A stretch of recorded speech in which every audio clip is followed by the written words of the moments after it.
Our democracy types are actually not only disdainful of their fellow countrymen, they're actually willing to attack basic elements of our actual constitutional democracy. There was an LA Times columnist, Virginia Heffernan, who just made a pretty radical suggestion about people who exercise their Second Amendment rights, very basic civil rights in this country.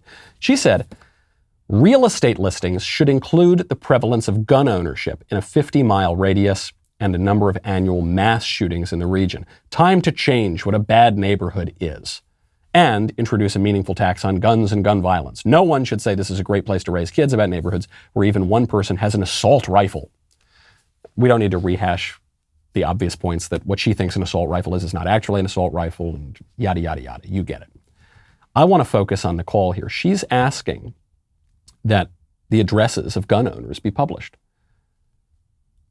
making them targets for burglary, making them targets for ostracism, making them targets for violence, for exercising a very basic right. The Journal News, actually, where I grew up in New York, did this some years ago. They published lists of the addresses where gun owners live, the places that these gun owners are.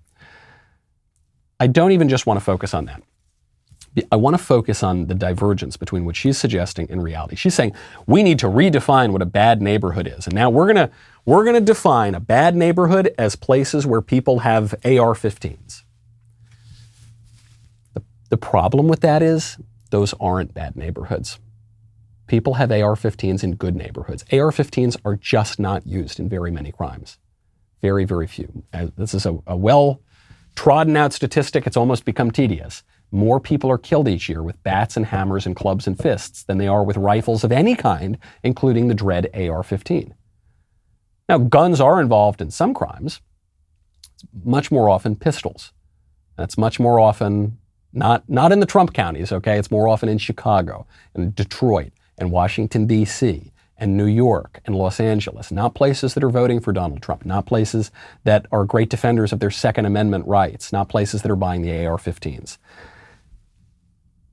Actually, this woman has undermined her own argument here, because she's saying that all these places, out in the country where people have AR-15s, those are the bad neighborhoods. They're not. We know they're not. They're nice neighborhoods, actually.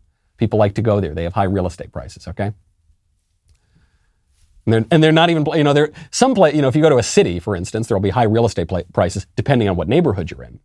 But there's so much economic opportunity and you're making a lot of money and there's lots of social services and high taxes and all. But we're talking about places that are just sort of nice, that people actually would like to go to. It's not, you can't just redefine reality that way. The left loves redefining reality. That's sort of the central premise of my upcoming book, Speechless Controlling Words, Controlling Minds, which is available. You can get a signed first edition copy at Premier Collectibles. Book's coming out in 2 weeks, at which point I will not be able to say it's available for pre-order. It will just be available for order. Hey there, if you don't ring that bell and subscribe to this channel, you are a threat to our democracy. You are undermining our democracy if you don't get these notifications. Also, head on over to Apple Podcasts, Google Play, Spotify, Stitcher, Gmail. I don't know. Are we on there? Wherever you get your audio podcasts, head on over, subscribe to The Michael Knowles Show, leave a 5-star review. We'll see you next time.